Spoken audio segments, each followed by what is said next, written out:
Plusieurs opposants congolais ont donc été blessés aujourd'hui à Kinshasa lors d'une manifestation contre un très possible projet de changement de la Constitution. Nous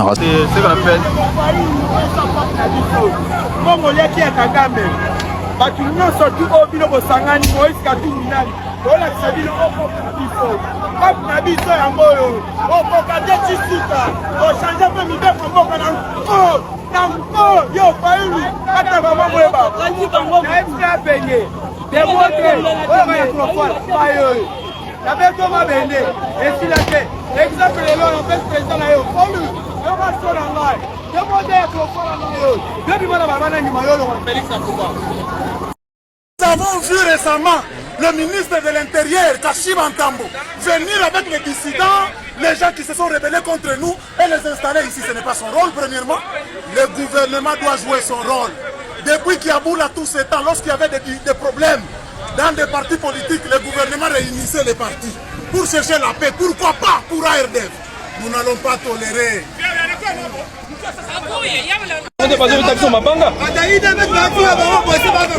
Mais prenez les images là-bas.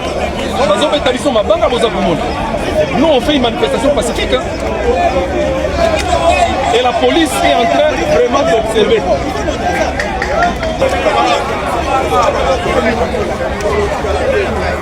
Yo, papa, kindele de kunda.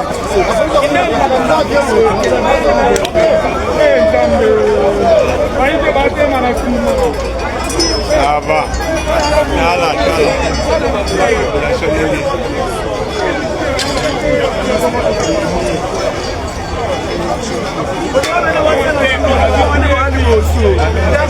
On est venu réclamer ce qui est normal, ce qui est réel, ce qui est vrai, légitime, merci pour le terme. Vous voyez ce que c'est pas dans notre pays. On est venu juste dire non, mais je ne suis pas venu comme ça. Voilà, moi déjà, regardez comment vous avez laissé une dame. Mon mari là, il voit ça, ma belle famille. Elle est mariée, voilà. Une maman, tes enfants. Mes enfants vont me voir à la télé comme ça, ils ne m'ont jamais vu comme ça. Parce que je suis venu réclamer ce qui est normal.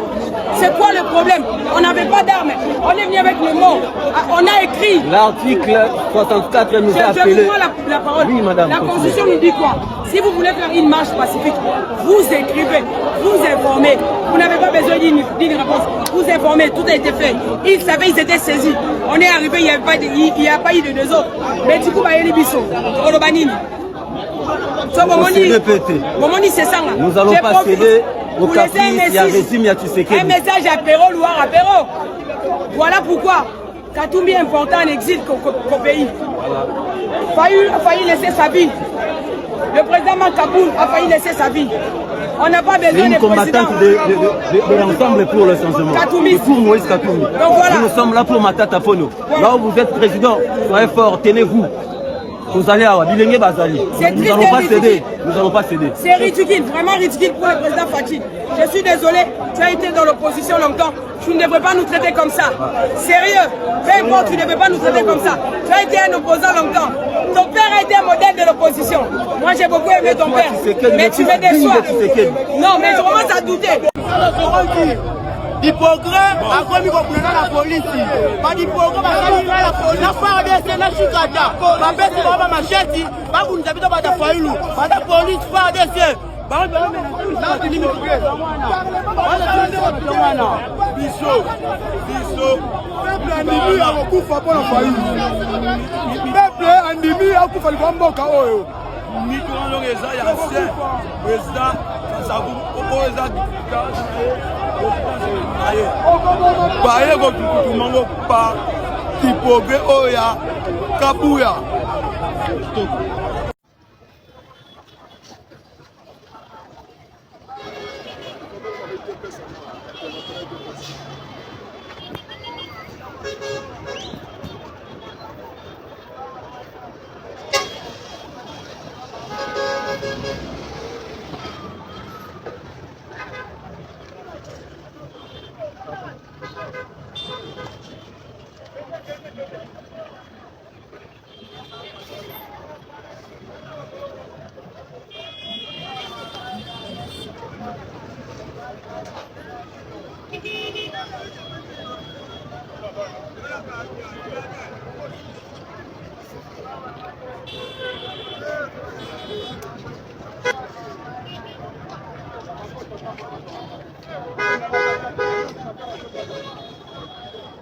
Il n'y a pas de changement de constitution ici parce que tout ce qu'il fait, Tshilomba, il a dit, pour avoir le 3e mandat. Mais nous avons dit à Kabila non. J'étais avec lui, Félix Tshisekedi. Non au 3e mandat, c'était la ligne rouge. Ici, la ligne rouge, c'est le changement de la Constitution. Vous pouvez aller plus loin en me disant, mais M. Fayoulou, vous exagérez aussi, parce que cette même Constitution parle de sa révision, de la révision. La Constitution parle de sa révision. Et comment? Il fixe. Mais aujourd'hui, on va réviser quoi? Qui fait que nous sommes vraiment obligés de réviser. Quoi?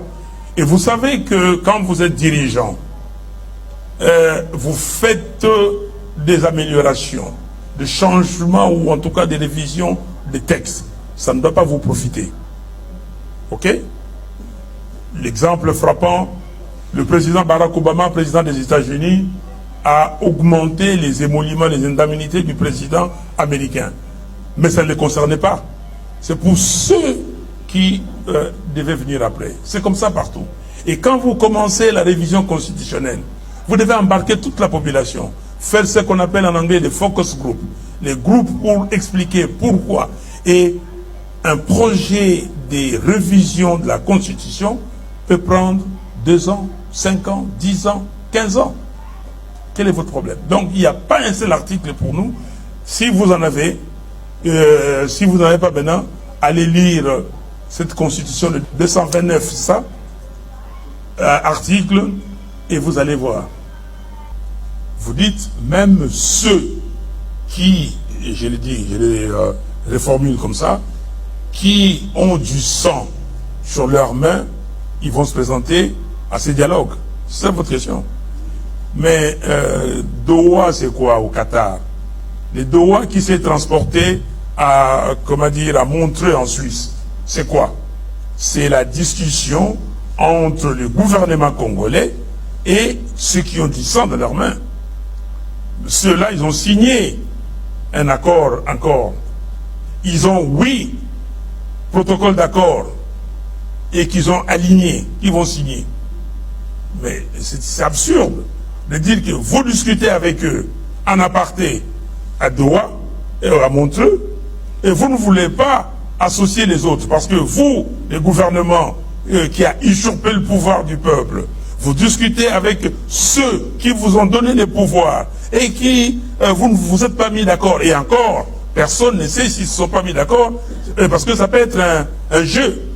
La seule solution pour nous, c'est que toutes les filles, tous les fils du Congo conjuguent leurs efforts, qu'il y ait une sorte de symbiose, parce que c'est spirituel, et que nous transférons cette énergie de cohésion nationale, qu'on pense de la même façon. Et quand on bouge un citoyen congolais, tous les citoyens congolais se mettent en branle pour dire il n'est plus question qu'on nous divise. Il n'est plus question que quelqu'un vienne chez nous et fasse n'importe quoi. C'est ça que nous appelons les dialogues national inclusifs. Pourquoi? C'est pour que nous nous retrouvions et nous fassions les bilans, une sorte de rétrospective, une sorte de catharsis, savoir quelles sont les causes profondes de la crise congolaise. Ou j'aime pas dire la crise congolaise parce que la crise a été imposée. La crise dans notre pays. Beaucoup, vous ne savez pas que nous avons une institution régionale ici qui s'appelle CPGL, Communauté économique des pays des Grands Lacs. Mobutu a créé ça. Je dis Mobutu parce que c'est lui qui était instrumental pour ça. Et on avait ça. Et ça existe jusqu'aujourd'hui. Mais relancer ça, inclure d'autres pays de cette zone des Grands Lacs, c'est-à-dire l'Ouganda et la Tanzanie, et assurer la coexistence pacifique et non venir dire aux Congolais, vous devez exploiter vos ressources avec le Rwanda ou qui que ce soit. Ça n'existe pas. Personne dans ce monde exploite ses ressources avec les autres. Nous avons besoin de la coexistence pacifique entre les ethnies du Congo. Si vous lisez l'article 51, j'ai vu, on m'a amené la Constitution, mais je connais tous ces articles par cœur. Tout, et peut-être quelqu'un m'a amené la Constitution pour dire que non, au conservatoire, au constater tant la Constitution. Mais si vous prenez l'article 51 de la Constitution et vous lisez les premiers alinéas, il est clairement dit que l'État a le devoir d'assurer et de promouvoir la coexistence pacifique et harmonieuse de tous les groupes ethniques du pays. Donc nous voulons que les gens, on se dit, voilà, comment avoir cette coexistence pacifique. On a parlé de groupes ethniques, on n'a pas parlé de communautés. Ici, nous avons des ethnies, nous avons des tribus. Mais comment avoir cette coexistence pacifique entre toutes les tribus et que personne, surtout au nord Kivu, au sud Kivu, et même partout. Ici, vous avez appris les Yaka et les Teke. Et ça. Comment réconcilier toutes nos ethnies et toutes nos tribus?